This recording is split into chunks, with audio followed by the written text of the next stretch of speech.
Hello friends, नमस्ते and welcome back to my channel Barepal Rashmi. So friends, आज मैं कुछ ऐसी बातें आप लोगों के साथ शेयर कर रही हूँ जैसे अपना डेली रूटीन होता है, मॉर्निंग का डेली रूटीन। भाई आज मैंने देखिए पूरा घर का काम कुछ निपटा लिया, उसके बाद की वीडियो मैं आप लोगों के साथ शेयर कर रही हूँ क्योंकि अक्सर आपने मुझे किचन को साफ करते हुए तो कितनी बार देखा है, लेकिन किचन साफ करने के बाद भी हमारे घर में इतने सारे काम होते हैं।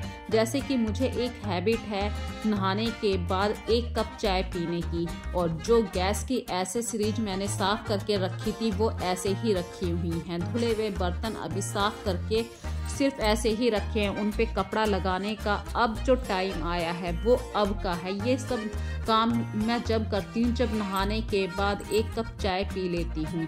तो फ्रेंड्स, सबसे पहले मैं आप सबसे अपनी वीडियो के बारे में कहना चाहती हूँ, यदि आज की वीडियो आप लोगों को पसंद आए तो प्लीज़ इस चैनल को सब्सक्राइब जरूर कर लीजिए। पहली बार मेरे चैनल पर आए हैं तो बेल आइकन को क्लिक जरूर कर दीजिए और अगली वीडियो का नोटिफिकेशन आपको जल्द से जल्द मिल जाएगा। तो फ्रेंड्स, अपनी वीडियो को स्टार्ट करते हैं। देखिए, बर्तन तो अक्सर हम धो लेते हैं, लेकिन उन बर्तनों पे कपड़ा लगाकर यदि हम रखते हैं तो ये हमारा एक बैलेंस बनता है किचन को साफ सुथरा रखने के लिए, नीट एंड क्लीन करने के लिए। ऐसी छोटी छोटी सी बातें जिनसे हम अपनी किचन को साफ रख पाते हैं। बहुत ऐसे छोटे छोटे से रीजन होते हैं, जैसे कि अपने घर के हर सामान को सही से व्यवस्थित करके रखना। तो फ्रेंड्स देखिए, चाय बन रही है, चाय खदक रही है। खदकना मतलब आप जानते हैं बॉईल।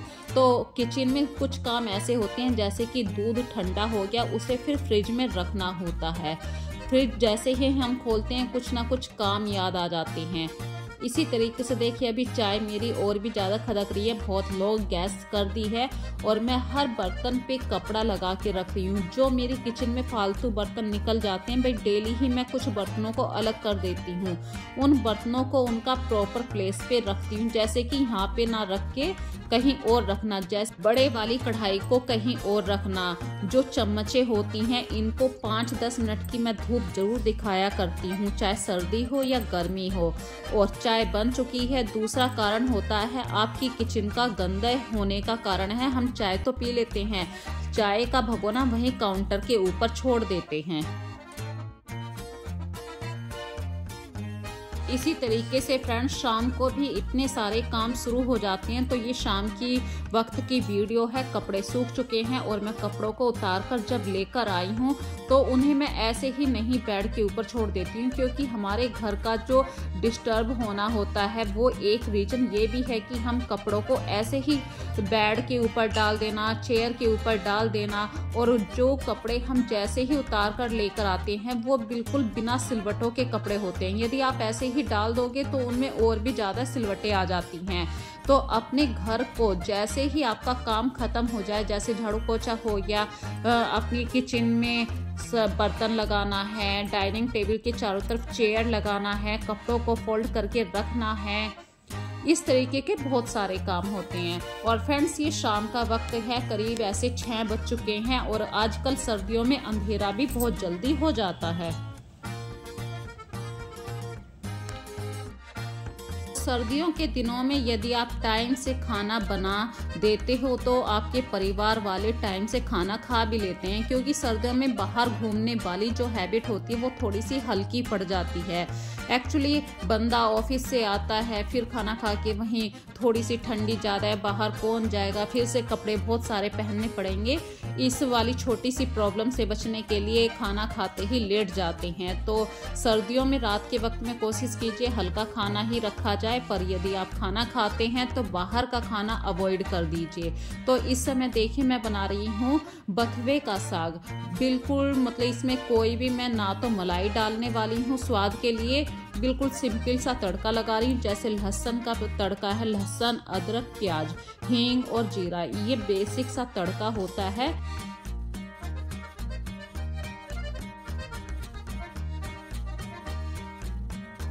और सर्दियों के सीजन में बथुआ का साग, सरसों का साग, ये सब इतना फ़ायदा करते हैं, आपको और भी बीमारियों से बचाते हैं। तो मैंने इसमें स्वाद के लिए नमक और मिर्च डाल दिया है। लास्ट में मैं डाल रही हूँ जो फूटी हुई मिर्ची का अचार, मैंने कल वाली वीडियो में आप लोगों के साथ शेयर किया था। कुटी हुई मिर्ची मतलब हरी मिर्च का अचार बनाया था मैंने, कुटा मिर्चों को कूट लिया था और इंस्टेंट ये खाने के लिए तैयार हो जाता है। उसकी 1 बड़ी चम्मच भर के मैंने साग के अंदर डाल दी थी। अब तैयारी करते हैं मक्का के आटे की रोटी लगाने के लिए। तो फ्रेंड्स, जिस फ्रेंड्स को मक्का की रोटी सेकनी नहीं आती है तो आपको एक छोटी सी बात बता रही हूँ। आप 1 कप गेहूं का आटा ले लीजिए और 3 कप मक्का का आटा लीजिए और इस आटे को अच्छी तरीके से मैश करने के बाद खूब अच्छी तरीके से मुक्कियां मार के ये आटा आपको लगाना है। जब आप शुरू में इस आटे को लगाएंगे तो ये आटा बहुत ज़्यादा हाथों में पता चलता है कि बहुत ही ज़्यादा मोटा आटा है, तो ये कोई प्रॉब्लम नहीं होती। मक्का का आटा मोटा ही होता है। इसमें जैसे जैसे आप पानी डालेंगे ये फूलना शुरू कर देगी और फिर आप इसमें जब मुक्कियां लगाएंगे तो ये एक जगह बाइंड होना शुरू कर देगा। ये इस आटे की पहचान है। दूसरी बात, इस आटे को ज़्यादा क्वांटिटी में नहीं लगाया जाता है, सिर्फ 5-6 रोटियों के हिसाब से ही आप इस आटे को लगाएं। और मैंने गेहूं का आटा इसके अंदर मिक्स किया है, उसी की वजह से ये आटा बाइंड हो चुका है।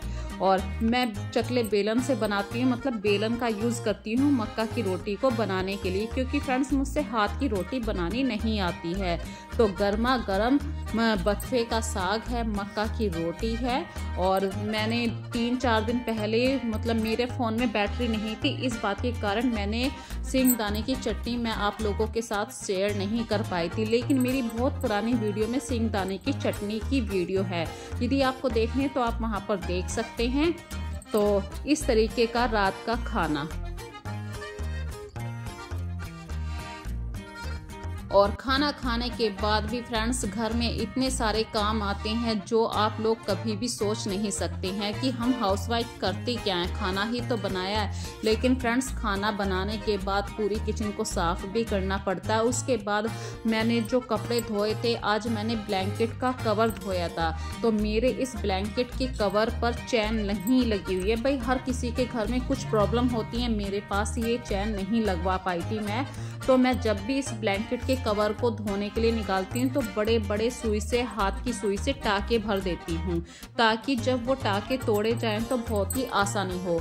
और जब मैं धुला हुआ कवर उस ब्लैंकेट के ऊपर चढ़ाती हूँ, फिर से मैं बड़े बड़े टाके लगा देती हूँ, ताकि अगली बार के लिए भी सेफ रहे हमारा ब्लैंकेट।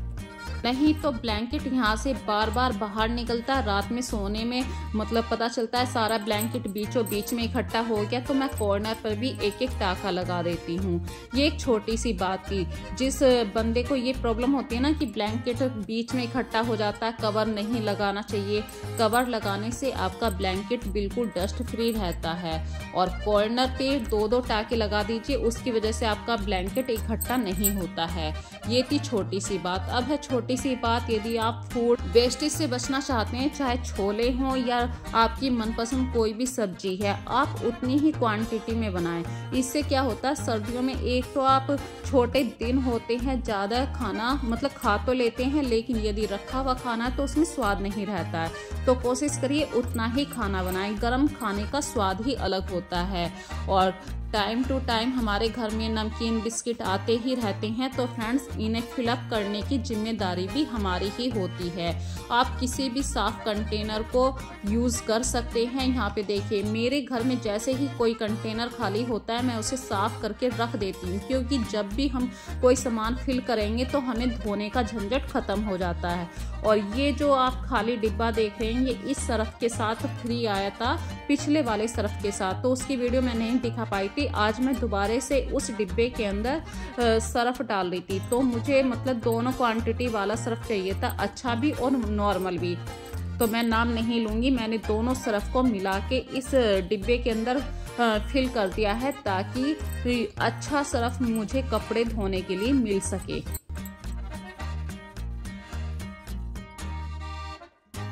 छोटी सी बात ये मैं कहना चाहती हूँ, सभी से कहना चाहती हूँ फ्रेंड्स, अक्सर हम काम तो करते रहते हैं, लेकिन इस काम के चक्कर में हम घर के सभी सदस्यों का ध्यान रख लेते हैं, लेकिन जो हमारे घर का मुखिया होता है, मतलब आपके हस्बैंड होते हैं, आप अपने ही रिश्ते को भूल जाते हैं। आप उनके कपड़े तो प्रेस कर देते हैं, लेकिन उन्हें ये नहीं कहते हैं लाओ जी हम पहना देते हैं। देखिए, बंदा खुद पहनता है, खुद ही कपड़े पहनता है, लेकिन कभी कभी जैसे कि कोट पहनते हैं, क्योंकि क्योंकि उसकी बाजू बहुत छोटी होती हैं और आप थोड़ी सी हेल्प कर देंगे, इससे आप दोनों का रिश्ता भी मजबूत होता है। तो मेरे हस्बैंड जा रहे हैं अभी ऑफिस के लिए और सर्दियाँ काफ़ी हमारे यहाँ पे तेज़ पड़ चुकी है। मतलब मैं कह दूँ काफ़ी मतलब मौसम में कहते हैं ना पाला पड़ रहा है, हमारे यहाँ पे वो स्टार्ट हो चुका है। पाले में मतलब हाथ पैर बिल्कुल सुन्न हो जाते हैं, चीज़ खड़ी हो जाती है हाथ पैरों में।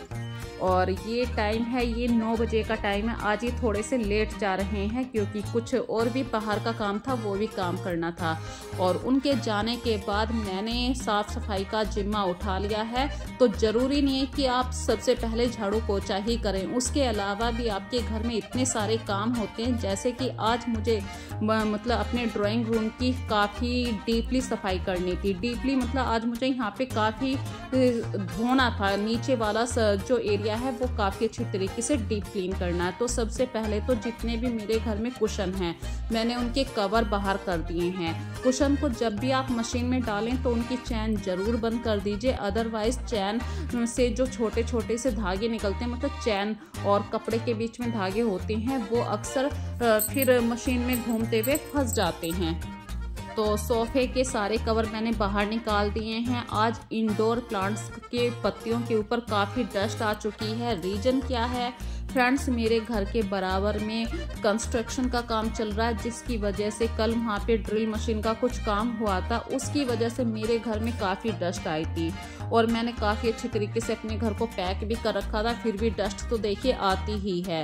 तो आज ये सारे कपड़े भी मुझे वॉश करने थे क्योंकि मेरा मन नहीं मानता है। और अच्छी तरीके से झाड़ू लगाने के बाद मुझे यहाँ पे पूरे इस एरिया की धुलाई भी करनी है। तो सोचा जो ये आर्टिफिशियल फ्लावर हैं या सिटिंग स्टूल हैं, इन सबको भी अच्छी तरीके से धो देती हूँ। मेन गेट का जो एंट्रेंस होता है उस चीज़ को भी धो देती हूँ। तो गीला होने से पहले मैं चाह रही थी कि पूरे घर में झाड़ू लग जाए, क्योंकि फिर गीला हो जाता है, झाड़ू का जो कूड़ा होता है उसे उठाने में हमें प्रॉब्लम होती है। ये देखिए, यदि आप वीडियो में देख पा रहे हैं तो हल्की सी डस्ट आपको दिखाई दे रही होगी। ये फ्रेंड्स बहुत ज़्यादा डस्ट आई थी क्योंकि कल तो मैंने गीले पोछे से इस डस्ट को साफ कर दिया था, लेकिन जब आज मैं सुबह यहाँ पे आई ड्राइंग रूम में, मुझे काफ़ी डस्ट सोफे के जो हैंडल होते हैं वहाँ पर भी दिखी थी। फिर मेरा मन नहीं माना, मैं समझ गई मेरे पूरे घर में काफ़ी डस्ट है। तो धीरे धीरे आज मैं काफ़ी चीज़ों को धो रही हूँ, जैसे आर्टिफिशियल प्लांट हैं, इंडोर प्लांट्स थे, या ग्रीन कलर का ये ग्रास मैट है, सिटिंग स्टूल है। इस तरीके के काफ़ी सामान को मैंने अभी धोया है। और जो गेट है, मेन एंट्रेंस गेट होता है, वहाँ पे भी काफ़ी डस्ट बैठ चुकी थी। और घर के एंट्रेंस एरिया को भी मैंने धुलाई कर दिया है ताकि डस्ट बिल्कुल ही यहाँ से चली जाए। बराबर में तो कंस्ट्रक्शन का काम चलता ही रहेगा, लेकिन इसका मतलब ये नहीं है कि डस्ट आ रही है आपको साफ सफाई नहीं करनी है। साफ सफाई तो करनी ही पड़ती है, चाहे डस्ट आए या ना आए। इस बहाने से मैं तो ये कह रही हूँ कि बराबर में कंस्ट्रक्शन का काम चल रहा, उल्टा मेरे घर में साफ सफाई ज़्यादा होने लग गई है। तो मैंने ये पूरा मेन गेट भी वॉश कर दिया था।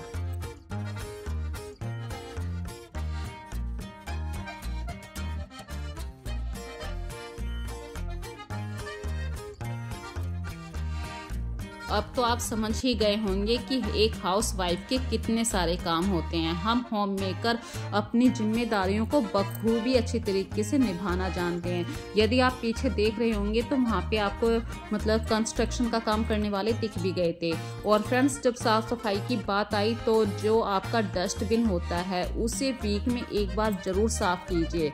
यदि आप डायरेक्ट कूड़ा डालते हैं तो आपको बहुत ज़्यादा मेहनत पड़ेगी। इससे अच्छा है कि आप उसके अंदर कोई भी पॉली बैग लगा दीजिए जो आपके घर में सब्जियों की खाली बेकार पॉलीथीन होती है। और बीच में मैंने देखिए वॉशिंग मशीन लगा दी थी कपड़े धोने के लिए। और सर्दियों में दूसरी बात ये आती है कि काम मतलब कम नहीं होते हैं, उल्टा काम बहुत ज़्यादा बढ़ जाते हैं, क्योंकि हर बंदा कम से कम 2-2 पेयर निकालता है कपड़ों के। भाई उसने इनर पहना है और जो ऊपर से कपड़े पहने हैं वो हैं, तो एक जोड़ी वो कपड़े हो गए, फिर ड्रेस होगी स्कूल की, फिर कैजुअल कपड़े हो गए। इस तरीके से सर्दियों में कपड़ों का ढेर लग जाता है। और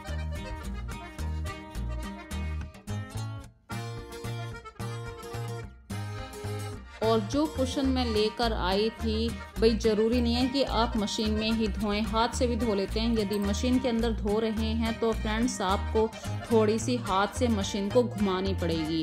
उस समय आपको पूरा ध्यान रखना होगा कि भाई करंट वरंट ना लग जाए, इसलिए सूखे कपड़े पहने और सूखी चप्पल रखें। तो यहाँ पे देखिए, वैसे मेरी वॉशिंग मशीन में ये प्रॉब्लम नहीं है, फिर भी बहुत सावधानी से काम कीजिए।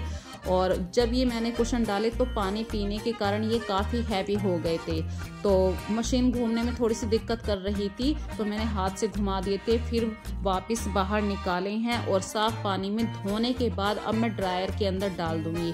अब यहाँ पे छोटी सी बात और बता रही हूँ, ये जो पानी बच गया, कपड़े धोने वाला जो पानी बचता है, मैं उसको बिल्कुल नहीं फेंकती हूँ, उससे पूरी छत को धोती हूँ, प्लांट्स को पानी दे देती हूँ और मैं इस फोल्डिंग को भी धो रही हूँ। रीज़न क्या है, सर्दियों में कपड़े बहुत ज़्यादा होते हैं, तो सर्दियों में मतलब सारे कपड़े जैसे ही ड्रायर करके होएंगे, मैं सारे कपड़े वहाँ से निकाल के, मशीन से निकाल के सीधे फोल्डिंग के ऊपर डाल दूंगी। और इसी तरीके से मैंने जो कुशन धोए थे वो भी ड्रायर करने के बाद यहाँ पे फोल्डिंग पे डाल दिए। तो ये थी आज की वीडियो मेरी। तो फ्रेंड्स, आज की वीडियो में यदि आपको कोई भी बात अच्छी लगे तो मुझे कमेंट सेक्शन में ज़रूर बताना। इस वीडियो में यदि आपको कुछ भी अच्छा बुरा या कोई भी अच्छी बात लगती है, भाई आप अपने व्यू कहना चाहते हैं, तो मुझे कमेंट सेक्शन में ज़रूर बता सकते हैं। वैसे आज की वीडियो मैं काफ़ी लेट डाल पा रही हूँ, भाई घर में बहुत सारे काम थे, कुछ ना कुछ बाहर से आने जाने वाले भी थे। तो यदि आप लोग मुझसे लाइव में बात करना चाहते हैं तो मैं आज शाम 5 बजे लाइव की वीडियो में भी आऊँगी। तो फ्रेंड्स, फिर मिलेंगे एक नई वीडियो में नए कॉन्सेप्ट के साथ। तब तक अपना ध्यान रखिए। So take care friends and bye bye.